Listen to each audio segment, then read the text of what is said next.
What's going on? I'm going to run you through a few things to maybe consider bringing to Chiang Mai in June if you will be coming with your bike, hopefully. 1, they're going to improve your safety. 2, just having them will be very practical and enhance your experience, or what I think will enhance your experience.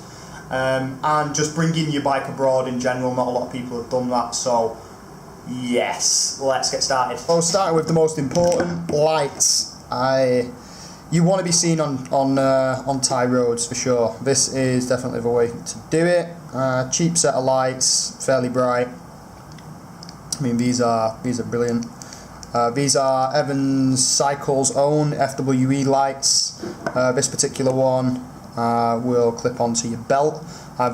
I've stuck that on the back of my my pants before, just so I can be seen on the islands where it's really dark and there's not a lot of light. Yeah, good little set of lights. Why so many lights, Joe? Well, I don't know when I'm going home, so I've come equipped for the next couple of years. These are the Zecto drives. Is that ever going to focus? I don't know. I've had these about 4 years. Really good set of lights. And they have a little USB. These and them ones there are the same USB, so I only need one cable, and these are super strong. Can attach them onto anything. That is grooved, so it sits flush, like vertical, instead of like dropping down on the onto the road. It sits like that, so the people behind you can see properly. Same on the front one for the handlebar, and the USB should be at the bottom, so that's a good one. And indicators to tell you how much is left. Got 3/4 left. Another Lezyne light is the Lezyne 600 XL. This is a light to be seen and to see with down the road. This is a very powerful light, goes up to 900 lumens. 900 lumens? Yeah, that's right. On the overdrive mode, which will kill the battery, but just in case.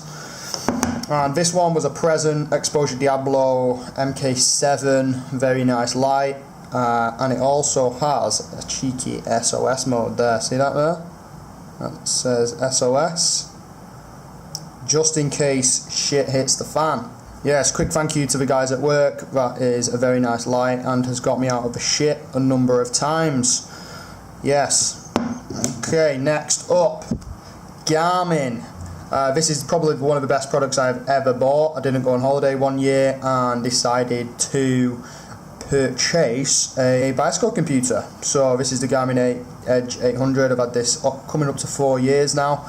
You can get the open source maps and put them on a small USB, a small SD card, and yes, I'll put the link down below on how to do that. Next up, multi-tool with a chain tool on there. This is the Cranks Brothers something U17 or D17, whatever it's called. 17 tools on there. The only downside to having a multi-tool is if you want to use, say, the 4 or 5mm, which are the most popular, some of them are hard to get to, like certain places on the bike, so you might want to consider going for individual Allen keys, which might be better off. Rear Mech hanger. This is, I would say, one of the most vital things that you're going to need. If you snap your rear mech when you're out on a ride somewhere, you are in the shit, and you'll have to come up with some sort of DIY job to get home. I would definitely rate going to your bike shop, local bike shop, finding out what mech hanger you need and ordering a spare one. Bring one out with you, you won't regret it. Okay, so patches, I've just gone with these Z-Fal ones, which are sticky back. You're not having to mess around with glue or anything like that. I've got about 3 on one particular tube that I'm reusing at the moment. So yeah, I'd rate these. I bought these in bulk a good few months ago. Pump, I've got a mini pump. This is like a CO2 one. Not that I use them, but I didn't want to go with another one. So it's by Bontrager, and press the valve. I've also got a travel pump floor stand, so I can get a bit extra pressure in there. Also has a pressure gauge on there as well. Quick links. These are specific to your chain. This is a SRAM 10 speed. Very handy to have. This is going to be the weakest point on your chain and the most likely to snap or fail. It will be this link that will fail, and you can just pop a new one in should it snap, rather than, you know, mess about with pins, etc. with a Shimano chain. But yes, very handy to have. And even if a buddy, you know, that you're riding with snaps a chain, you can just pop one of these in.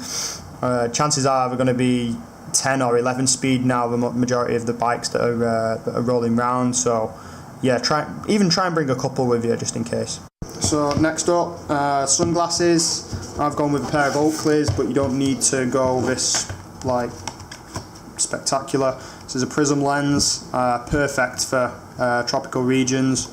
Big scratch on there about 3 days in.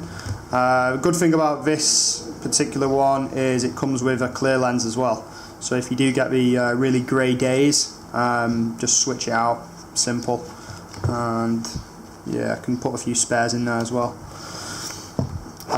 For the especially when you're going up the hills and it's really bright, you really need a pair of sunglasses. Get a little hat. This is a Rafa one, just represent Manchester. Booming. And these are a few clothing items that I would recommend. Now, these are arm warmers. So as you can see, white and then slowly covered in sweat towards the end. I did have to make these into gloves one particular day when I burnt the backs of my hands, and my gloves were giving me blisters, so I was in a lot of pain. I would advise at all costs just cover your skin. I reckon most of the people coming to this festival, you know, might have been in hot weather during the holiday, but riding in it is a totally different ball game, especially when the sun is super hot. These are leg warmers, same sort of thing. Leg warmers and another set of arm warmers. And it's not important, but I think if you are going to be putting a lot of miles in on the road with other cyclists and things, especially in the busy built-up areas, a high vis vest is not vital, but it does help, you know. Or you could go with like a high vis helmet. A helmet, I'm not even going to bother showing you mine. Helmets are essential. If you do not bring one, chances are people just won't even ride with you. If you're not going to take your safety seriously, why should they take you seriously? And another 3 practical items which I would recommend is a rope, just a decent length, maybe 4 or 5 feet of rope. A USB rechargeable power bank. You don't really need one this size. That is about 10,400 milliamps. Is it milliamps? I think it's milliamps. I've had this a couple of years now, but this is pretty sweet. It's got me out of some really bad situations. And finally, if you are going to be bringing a aluminium bike and you plan on putting a pannier on there, I would bring a couple of bungee cables with you. If you're going to be carrying fruit, you can put like a nice little basket on the back of the bike to carry fruit in, etc. A lot of people do that here in Chiang Mai. You can carry a lot more if you put a little basket on the back. and it makes your experience better, really. Okay, that's about it. If I think of anything else, I'll put it in the description. Like I said, some of them are important, some are practical. But yeah, lights for sure. Let me know what you think, and if I don't see you before, I'll see you at the festival.